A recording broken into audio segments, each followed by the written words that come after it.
लाहौर में 12 साला बच्ची ने बेटा जन्म दिया। बच्ची का बाप कौन है जानकर आपकी चीखें निकल जाएंगी। मेरा नाम आयशा है। ये मेरी जिंदगी की कहानी है। मैं तपती रेत पर बैठी थी और दूर कहीं देख रही थी, सोच रही थी कि आज मेरे साथ क्या होगा, क्योंकि आज वो दिन था जब मेरी जिंदगी का फैसला होने वाला था। मैंने अपनी जिंदगी में बहुत ही ज्यादा मुश्किल वक्त देखा था, जबकि मेरी उम्र बहुत कम थी। मेरी उम्र तो गुड़ियों से खेलने की थी, लेकिन किस्मत मेरे साथ खेल रही थी, क्योंकि एक इंसान ने मुझे इस मुकाम पर पहुंचाया था। मैंने अपने पेट पर हाथ रखा और थोड़ी देर के बाद मेरी अम्मा वहां पर आ गई। उसने कहा कि आ जाओ। मैंने कहा कि अम्मी, आज के बाद मेरी जिंदगी बदल जाएगी। मेरी माँ ने कहा कि हाँ, जिंदगी तो बदल जाएगी। मैंने कहा कि क्या सब कुछ ठीक हो जाएगा? तो माँ ने कहा कि नहीं, कुछ ठीक नहीं होगा, बल्कि शायद और खराब हो जाएगा। मैंने रोना शुरू कर दिया। माँ ने कहा कि एक औरत होना ही एक सजा है, और जब औरत पैदा हो जाती है तब से उसके साथ मसले मसाइल बनना शुरू कर दिए जाते हैं। कोई उसकी पैदाइश से खुश नहीं होता है और उसके बाद उससे ऐसी उम्मीदें लगाई जाती हैं जिन पर अगर वो पूरी ना उतरे तो उसके लिए जीना हराम कर देते हैं। सारे जहां की उम्मीदें और मियार उसके सामने रख दिए जाते हैं।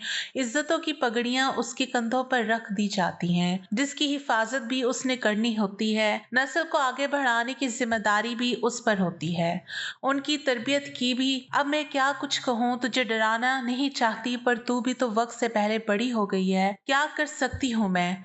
मेरी माँ ने कहा, कुछ खराब हो या ठीक, तेरी माँ हमेशा तेरे साथ खड़ी रहेगी। मैं अपनी माँ के गले लग गई और वो मुझे वहां से ले गई जहां वो मुझे लेकर जा रही थी। वहां मैं जाना नहीं चाहती थी, क्योंकि वहां, ये आज से 13 महीने पहले की बात है, हम लोग एक बहुत ही गुंजान आबाद इलाके में रहते थे। यहाँ पर गिनती के चंद घर थे और एक छोटी सी दुकान में एक नर्स बैठी थी जो लोगों का इलाज करती थी, और इसके अलावा कुछ भी नहीं था। कपड़े जूते लेने के लिए बहुत दूर जाना पड़ता था, रेगिस्तान को पार करना पड़ता था। हमारा इलाका बहुत ही छोटा सा था। कुछ लोगों को तो इस इलाके के बारे में पता भी नहीं था कि यहाँ पर इंसान रहते हैं या नहीं। हमारा एक ही घर था और वो घर इतना बड़ा नहीं था, लेकिन उसमें पूरे 15 लोग रहते थे। मैं, मेरे माँ बाप, मेरा एक छोटा भाई, मेरे चाचू और एक मेरे बाबा के कजन भी रहते थे, जो उनके चाचू के बेटे थे। हम उनको चाचू ही कहते थे। मेरे दादा दादी भी जिंदा थे और मेरे बाबा के चाचा भी वहीं पर रहते थे। हमारे खानदान में लड़की की पैदाइश को अच्छा नहीं समझा जाता था। कहते थे कि लड़की क्यों पैदा हुई। जब मेरी माँ की शादी हुई तो उनकी पहली औलाद मैं थी। सबका कहना था कि पहले बेटा पैदा होना चाहिए था, लेकिन पहले मैं पैदा हो गई और मेरा भाई बाद में आया। अल्लाह का शुक्र है कि उसने मेरी माँ को एक बेटा दिया, नहीं तो उनकी कोई इज्जत नहीं रहनी थी। लेकिन अभी भी मेरी वजह से उनको बातें सुनने को मिलती थी। पर मेरी माँ सबसे ज्यादा मुझसे ही मोहब्बत करती थी। मैं हैरान थी कि वो भी तो इन्हीं लोगों में पली बढ़ी थी। उनकी तरबियत भी तो ऐसी ही की गई थी, जो बेटियों से नफरत करते थे। लेकिन मेरी माँ ने तो हमेशा मुझे प्यार किया, क्योंकि मेरी माँ ने मुझे पैदा जो किया था, मेरे लिए तकलीफें उठाई थी। मेरे बाबा अच्छे इंसान थे, लेकिन हमसे इतने ज्यादा प्यार नहीं जताते थे। प्यार तो करते ही होंगे, पर उनको प्यार जताने की आदत नहीं थी। एक दिन मैंने अपनी माँ और बाबा को बातें करते हुए सुना। मेरी माँ ने कहा कि क्यों बेटियों से नफरत करते हैं, तो मेरे बाबा ने कहा, बेटियां कभी कभी ऐसी बदनामी लेकर आती हैं जो बेटे भी लेकर नहीं आ सकते। इसीलिए बेटियों से नफरत की जाती है, क्योंकि वो आपको बदनाम कर देती हैं, बेवकूफ होती हैं, समझदार नहीं होती। उनकी एक छोटी सी गलती पूरे के पूरे खानदान की इज्जत को खत्म करके रख देती है। अम्मी ने कहा कि अगर बेटियों से इतनी नफरत करते हैं तो फिर बहू कहाँ से लेकर आएंगे। अगर बेटियों को पैदा होने से पहले ही मार दिया जाएगा तो फिर बेटों की शादी किससे करेंगे। मेरे शौहर ने कहा, यह बात बड़ी गहरी है और बड़ी समझने वाली है, लेकिन बस जो हो रहा है वही होता रहता है।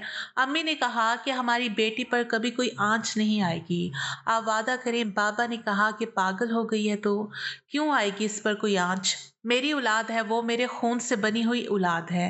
मैं हमेशा इसका ख्याल करूंगा। यहाँ पर सब लोग बेटी को बुरा समझते हैं तो क्या हुआ, मैं तो बुरा नहीं समझता। मेरी कोई बहन नहीं है और मेरी कोई फुफ्फो भी नहीं है। इस खानदान में 2 नस्लों के बाद बेटी पैदा हुई है, इसीलिए उन लोगों को इतनी मोहब्बत नहीं है। लेकिन हमारी तो अपनी औलाद है पागल, हम क्यों ना इसका ख्याल करेंगे। मेरी आंखों में आंसू आ गए। मुझे यकीन था कि मेरे माँ बाप जब तक मेरे साथ है सब कुछ ठीक ही रहेगा। मैं घर में सबके काम किया करती थी। वो लोग मुझसे प्यार तो नहीं करते थे लेकिन मुझसे काम जरूर करवाते थे। पर मेरे चाचू जो मेरे बाबा के कजन थे, उनका नाम अरहम था, वो अच्छे थे। वो कभी कभी मेरे लिए कोई चीज लेकर आते थे, लेकिन मेरी दादी उनको भी मना करती थी और कहती थी कि घर में और बच्चे भी हैं, इनके लिए लाया करो, इसके लिए मत लाया करो। जिन पैसों से इसके लिए चीज लानी है वो पैसे मिलाकर अपने बेटों के लिए और अपनी भतीजों के लिए कोई अच्छी चीज लेकर आया करो। वो तो लड़की हैं, उनको अच्छा खाने पीने की जरूरत है, इसका क्या है, इसने तो घर में ही रहना होता है। मेरी दादी मुझसे सारे काम करवाती थी लेकिन मुझसे बिल्कुल भी प्यार नहीं करती थी। एक दिन हमें किसी शादी में जाना था तो मेरी दादी ने कहा कि इसको नहीं लेकर जाएंगे वरना सब पूछेंगे कि ये बेटी आप लोगों के खानदान में 2 नस्लों के बाद पैदा हो गई।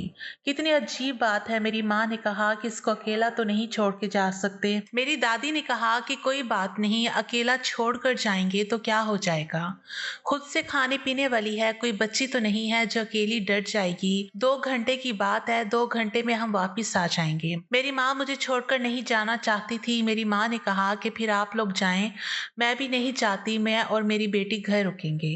पर मेरी दादी ने कहा कि तुम इस घर की बहू हो, तुम साथ नहीं आओगी तो लोग कितनी बातें करेंगे, तुम्हें तो आना ही होगा। मैंने अपनी अम्मी से कहा कि आप चले ही जाएं, मुझे कोई मसला नहीं होगा, 2-3 घंटों की तो बात है, मैंने तो सो जाना है। मेरी माँ ने कहा कि तुम अंदर से कुंडी लगा के रखना। मेरी दादी ने ये बात सुन ली।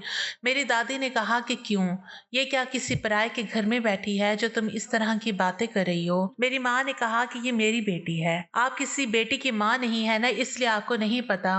मेरी दादी ने कहा कि अच्छी बात है कि मैं किसी बेटी की माँ नहीं हूँ, और तुम्हारी अगर बेटी है तो तुम इस बात पर शर्मिंदगी होनी चाहिए, फख्र नहीं होना चाहिए। मेरी माँ उनके साथ बहस नहीं करना चाहती थी, इसलिए खामोश हो गई, लेकिन मुझे छोड़कर उनको जाना ही पड़ा क्योंकि वो इस खानदान के बच्चों में से बड़ी बहू थी, और अगर वो नहीं जाती तो वाकई लोग बहुत बातें करते हैं।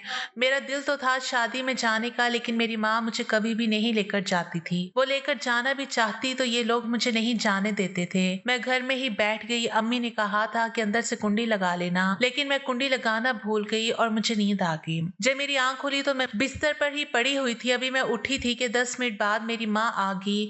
आते ही मुझसे पूछा कि ठीक हो, सब कुछ ठीक है। मैंने कहा कि हाँ, बस मैं तो सो गई थी लेकिन रात तक मुझे बुखार हो गया था। मेरी माँ ने कहा लगता है मेरी बच्ची बेचारी अकेली रहकर डर गई, इसलिए इसको बुखार हो गया। मेरे बाबा मेरे लिए दवाई लेकर आए। दिन इसी तरह गुजरते जा रहे थे। मेरी तबीयत बहुत ज्यादा खराब रहने लगी थी। कभी मेरे पेट में दर्द होता तो कभी मुझे उल्टी आती। मेरी माँ मुझे उस नर्स के पास ले जाती जिसने छोटा सा क्लिनिक बनाया हुआ था। वो मुझे कोई ना कोई दवाई दे देती।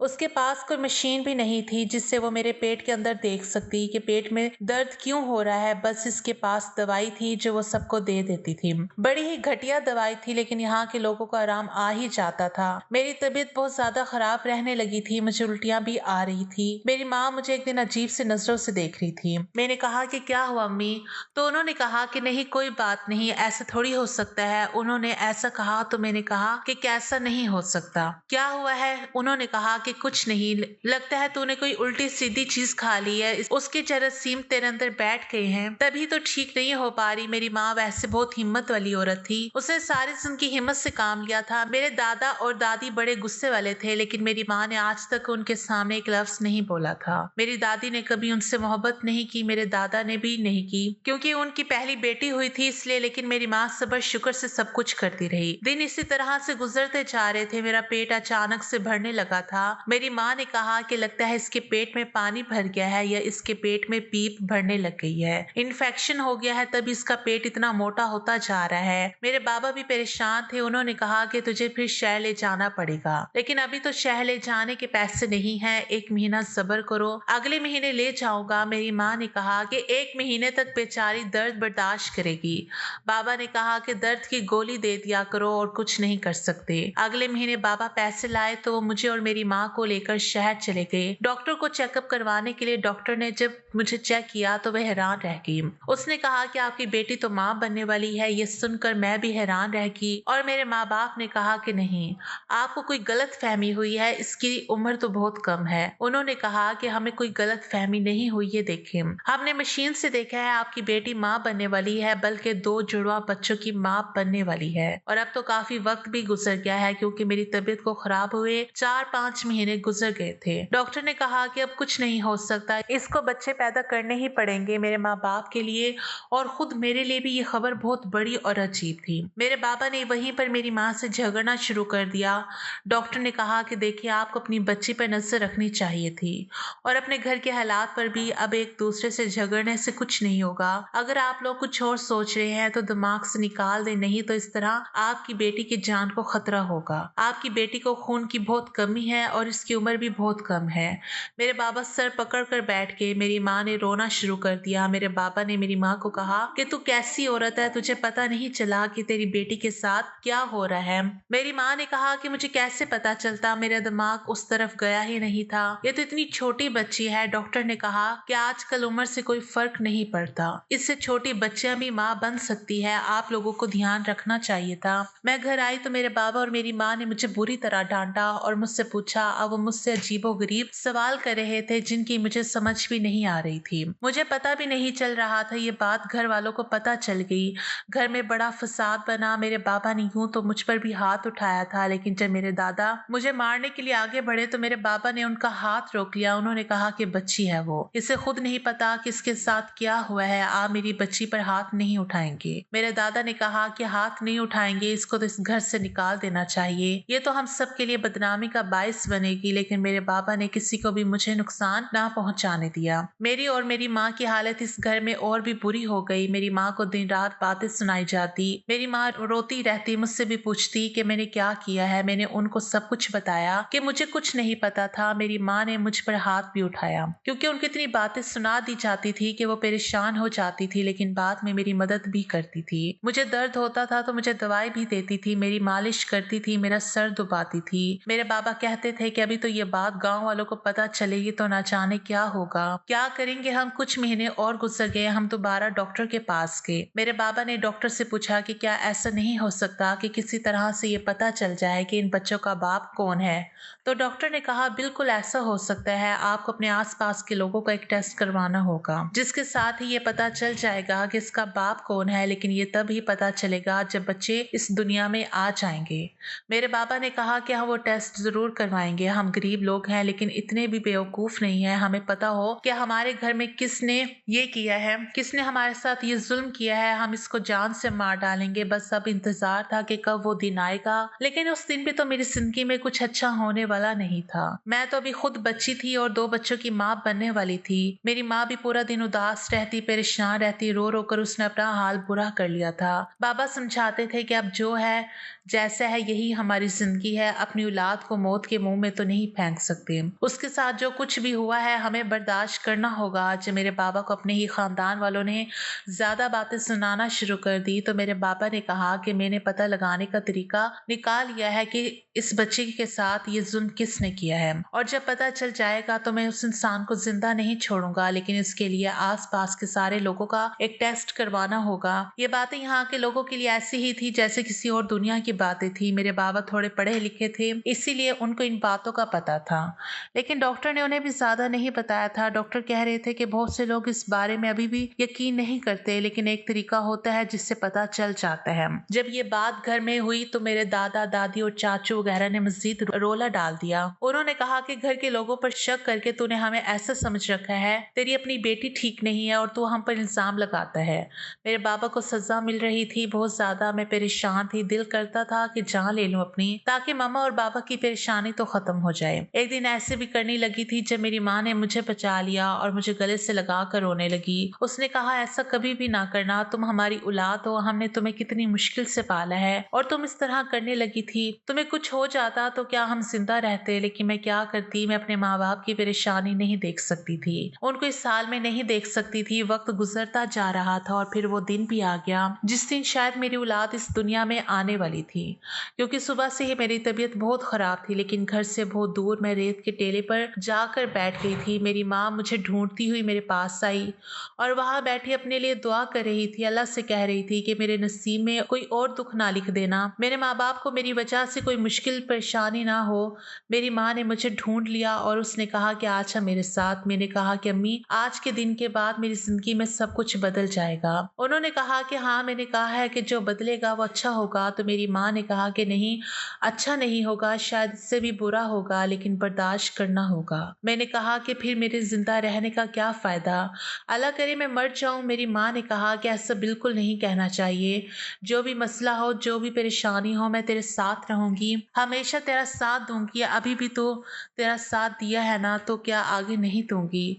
मुझे मेरी माँ के होने से बड़ी तसल्ली थी। मेरे बाबा भी सब कुछ कर रहे थे, लेकिन ये जो कुछ भी हो रहा था ठीक नहीं हो रहा था। सारे गांव वालों को पता चल चुका था और मेरे अपने ही खानदान वाले हम पर थूक रहे थे कि एक तो उनकी बेटी ने कहीं मुंह काला किया है और अब ये इसका साथ भी दे रहे हैं। अल्लाह ने मेरा मामला आसान कर दिया, मुझे ज्यादा तकलीफ नहीं हुई और मेरी गोद में 2 बेटे आ गए। इतने प्यारे बच्चे, इतने खूबसूरत बच्चे, आज तक किसी ने ऐसे बच्चे नहीं देखे थे।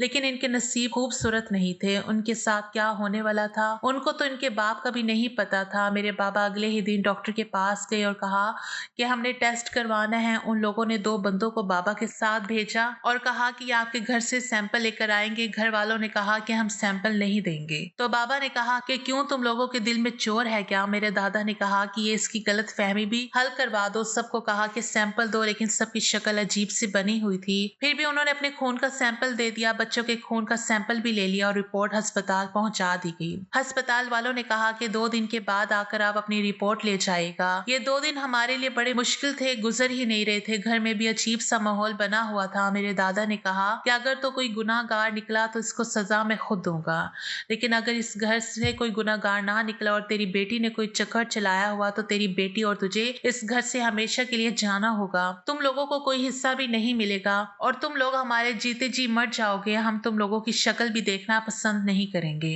मेरे बाबा ने कहा कि जो भी नतीजा निकलेगा, जो कुछ भी होगा, मैं भुगतने के लिए तैयार हूँ। मेरी माँ रात को मेरे बाबा से बात कर रही थी। वो कह रही थी कि अगर हम लोग ही गलत हुए तो। मेरे बाबा ने कहा कि क्यों, हम लोग क्यों गलत होंगे, हम लोग गलत कैसे हो सकते हैं। मेरी माँ ने कहा कि अगर हुए तो क्या करेंगे, ये लोग तो हमें यहाँ से निकाल देंगे, हम कहाँ जाएंगे। बाबा ने कहा कि कहीं भी चले जाएंगे, मैं मजदूरी कर लूंगा, तुम लोगों के घरों में काम कर लेना, भीख मांग लेंगे, लेकिन अपने बच्चों पर और उनकी औलाद पर कोई आंच नहीं आने देंगे। मेरे बाबा मुझसे इतना प्यार करते थे, लेकिन प्यार जताते नहीं थे, हमेशा अपने ही कामों में मसरूफ रहते थे। लेकिन वो हमसे इतना प्यार करते थे, मुझे अंदाजा नहीं था। वो मेरे लिए अपने खानदान वालों से झगड़ रहे थे और उनसे दूर जाने को भी तैयार थे। मेरी माँ ने रोना शुरू कर दिया। मेरे बाप ने कहा कि रो नहीं, सब ठीक हो जाएगा। बच्चे बहुत छोटे थे, लेकिन मुझे तंग नहीं करते थे। शायद उनको पता था कि उनकी माँ इतना ज्यादा बर्दाश्त नहीं कर सकती, इसीलिए चुपचाप पड़े रहते थे।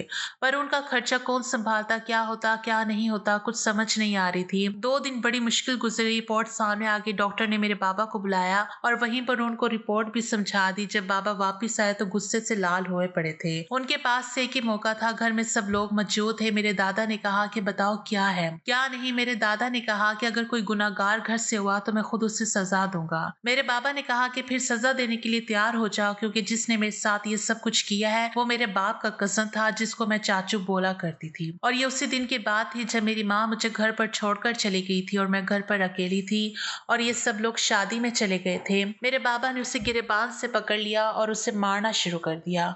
मेरे दादा ने उसे छुड़वाया और कहा कि मैं खुद इसको सजा दूंगा। मेरे दादा ने ना सिर्फ उसको बल्कि उसके बाप को भी, यानी मेरे बाबा के चाचू और उनकी फैमिली को भी घर से निकाल दिया और कहा कि आप लोगों का अब हमारे साथ कोई वास्ता नहीं है और आप लोगों को हिस्सा भी नहीं मिलेगा। उन्होंने कहा कि हम केस करेंगे। तो मेरे दादा ने कहा कि कर लो, जब तक केस खत्म होगा तब तक तुम भी इस दुनिया में नहीं रहोगे और मैं भी मर चुका हूँगा। मेरे दादा ने हमसे माफी मांगी, मेरी माँ से भी, मेरे बाबा से भी। उन्होंने मेरे सर पर हाथ रखा, मुझे भी गले से लगाया और उनकी आंखों में भी आंसू आ गए। अब उनको महसूस हुआ कि हम लोग कितनी बड़ी तकलीफ से गुजरे थे। उन्होंने कहा कि मैं अभी तक जिंदा हूँ, जब तक मैं हूँ तब तक कोई परेशानी नहीं होगी, उन्होंने कारोबार का इंचार्ज मेरे बाबा को बना दिया और अब मेरे बाबा ही सारे घर को संभालते थे। हमें किसी चीज की कोई कमी नहीं होती थी। बच्चों को भी सब लोग मिलकर संभालते थे। मेरी माँ को भी सब लोग इज्जत देने लगे थे। उन्होंने कहा कि तुम लोग वाकई बहुत अच्छे हो अपनी औलाद के लिए। तुम लोगों ने क्या कुछ नहीं किया, ये अच्छे माँ बाप होने की निशानी है और अच्छे माँ बाप होना कोई गुनाह नहीं है, इसलिए हम लोग भी तुम लोगों का साथ देंगे। मेरे दोनों बच्चों के नाम रख दिए गए। एक का नाम शम्स रखा गया और एक का नाम हसन। दोनों ही बहुत खूबसूरत और अच्छे बच्चे थे। मेरे दादा कहते थे कि ये लोग अच्छा नसीब लेकर आए हैं, क्योंकि जब ये पैदा हुए तो इसके बाद से कारोबार भी बढ़ता गया। हम लोगों ने ये इलाका छोड़ दिया और शहर में जाकर अपना घर बना लिया। अब हम लोग शहर में रहते हैं। मेरे बच्चे बड़े हो गए हैं, 4-5 साल के हो गए हैं। हम लोगों को यही कहते हैं कि ये मेरे बेटे नहीं बल्कि मेरे भाई है। मेरी माँ कहती है कि कल को तेरी शादी करेंगे तो तू इनको साथ नहीं लेकर जाएगी, लेकिन ये हमेशा खुश रहेंगे क्योंकि हम इनका ख्याल रखेंगे। मैं कहती हूँ कि नहीं, मैं अपने बच्चों को साथ लेकर जाऊंगी, क्योंकि अब मैं माँ बन गई हूँ तो मेरे अंदर माँ वाली ममता आ गई है। मैं अपनी औलाद से दूर नहीं रहना चाहती, लेकिन अभी तो मेरी शादी के कोई इम्कानात नहीं है। मेरे दादा कहते हैं कि ऐसा कोई रिश्ता मिलेगा जिसको हम सब कुछ बता देंगे। अगर उनको फिर भी तुम कबूल हुई तो हम रिश्ता करेंगे, क्योंकि अगर बाद में पता चलेगा तो बहुत मसले बनेंगे। मेरे बाबा कहते हैं कि ऐसा कौन होगा, तो मेरे दादा कहते हैं कि दुनिया में अच्छे लोग होते हैं, तुम लोग भी तो हो, कोई ना कोई मिल जाएगा और उसके साथ ही हम अपनी बेटी की शादी करवा देंगे। और अगर उसने कबूल किया तो वो बच्चे को भी अपने साथ ही ले जाएगी। मैं खुश हूँ कि जब तक मैं जवान होंगी मेरे बच्चे भी जवान हो जाएंगे, मेरा सहारा बनेंगे, मेरा बाजू बनेंगे। मेरे 2 शेर जैसे बेटे होंगे जो हमेशा मेरा साथ देंगे। जिन लोगों ने मेरे साथ ये बुरी हरकत की उनको घर और कारोबार से निकाल दिया गया। सुना है कि अब वो एक अच्छे से घर में रहते हैं। उनके घर में 2 वक्त की रोटी भी नहीं होती। ये दुनिया की हर मुसीबत हर बीमारी इन्हीं के घर में पड़ी रहती है। वो हमसे माफी मांगने आते हैं। मेरे दादा ने कहा कि जमीन पर नाक भी रगड़ोगे तो भी माफ नहीं करूंगा, चले जाओ यहाँ से, मैं तुम्हारी शक्ल भी नहीं देखना चाहता। वो लोग बुरे बुरे हालातों में हैं। शायद यही अल्लाह का इंसाफ है जो उन्होंने खुद अपने लिए कमाया था और हमारे सब्र का फल हमें मिला कि हमारी जिंदगी में सब कुछ ठीक हो गया और हमारे हालात पहले से अच्छे हो गए। अगर आपको आज की हमारी कहानी पसंद आई है तो इसे लाइक करें, शेयर करें और चैनल को सब्सक्राइब करना मत भूलिएगा।